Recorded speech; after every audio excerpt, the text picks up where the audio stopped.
you very much. Well, hey, I woke up this morning to dark, which California doesn't really happen. 6:30 in the morning, the sun is just peeking over the Golden Mountains, no clouds in the sky, waiting for my 75-degree day to start. I don't think we're getting to 75 degrees here today. Hey, I want everybody to stand up for a moment. Everybody stand up. I want you to turn to somebody and give them a high five. Just give them a nice high five. Okay, turn the other way, give them a high five.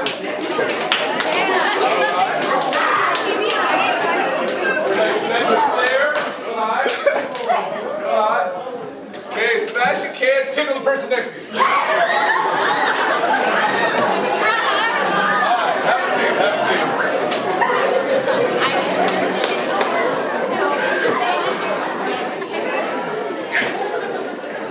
All right, now you can go to class. No, just kidding. All the teachers like, no. Don't hype them up, send them to class. I am from California. I'm from Santa Cruz, California. Anybody know where Santa Cruz is? Everybody's like, no. You guys know where San Francisco is? It's an hour south with no fog. That's how it works. We average about 365 days of sunshine. No, I'm just kidding. I mean, we have a rainy day, so it's like 364 and a half. Our idea of recreation is how fast can you get to the beach after class? And then how long does the sun stay up? So, when the winter comes, the sun goes down about 5 o'clock. So we only get like 5 hours of beach time. I'm the men's basketball coach also at Bethany, and some of our training happens on the beach. How problematic is it? I have brand new basketball shoes, but I'm going to the beach. What should I wear? You just, no basketball shoes. You just go run on the beach barefoot.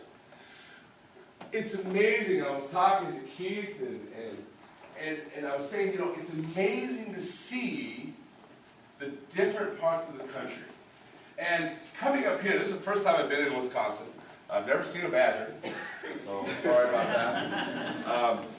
But it's amazing because I was in Arizona this summer with my father, and there they drive four-wheel drive motorcycles on the street just to go to the store. They got little license plates. It's all cute. Little moms with their helmets on.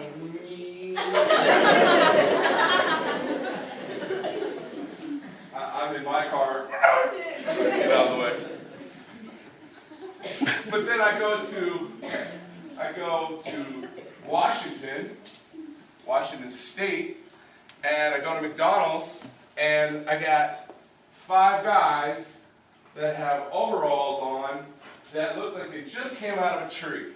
They're like sawing trees down. Then I go to LA, and I'm thinking, wow, I'm back into my home state.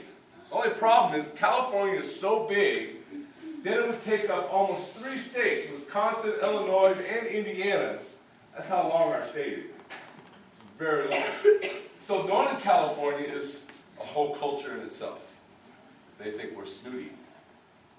But we think Southern California people, that's LA, San Diego, those guys down there, they're snobs. We might be snooty. We might think we know who we are. But down there, they act like they're somebody they're not. So that's how we define California in California. Now, I don't know the perception of California everywhere else other than athletics. See that in California, you can have 5 colleges all within about a 10-mile radius. And if you have a basketball game on a Friday night, no one's going to go to any one game. So you can have 100 people in a college basketball game. And we're talking Cal, Stanford, we're talking big universities here. We have so much to do in a society that we get lost in our own desires. Now, Bethany University, we're so big. We're about 500 students. We're nestled in redwood trees. Anybody seen a redwood tree before? Oh, yes, a few people have seen it. Not in pictures. Okay. We have trees there that are so big that you can drive cars through them. And not just cars, RVs. I mean, like, motorhome kind of thing. You can also have a store inside a tree. You open the door, you walk into the tree, you go buy some gum. That's how big these trees are. One time we had a storm. This is how big a tree. We had a storm one time, and a branch, they said from about 200 feet, broke off and landed right next to the tree. They cut that branch in half so that they could have the walkway where the branch landed. And that branch, standing up, was 9 feet tall. The branch, not the tree, the branch. So our college is nestled in these redwood trees. So when the wind comes, we all get a little nervous. If a tree falls, I imagine you'll have to ask this question sometime in your educational career. If a tree falls in a forest, does anybody hear it? No one's around. Well, if it's a redwood tree, yeah, because 5 counties away. Somebody's going to hear this tree. But Bethany is such a wonderful place. I graduated from there in 1990. I played professional basketball in Germany, Australia after I got done playing. Came back and became an assistant coach. After that, I went to a small Christian high school in Sacramento, California, which is our capital. Flatland, kind of what I've seen between here and Chicago. And we had gold fields though. And at that Christian school, I realized something, that my calling as a basketball coach is not just to coach the game, but it's to share Christ's love through the game. And now some of you, how many people are athletes in this place? How many people play on a team? Okay, very good. So maybe, what, 2/3. That's very good. How many people do not care about athletics whatsoever? I wish they would go away and stop, cease. Okay, and you know what? That's great. So you can go to sleep right now. So,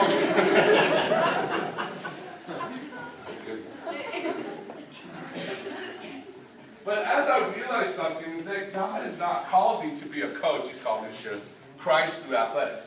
And even so, my wife, who is a teacher, she is we've kind of walked through this calling together.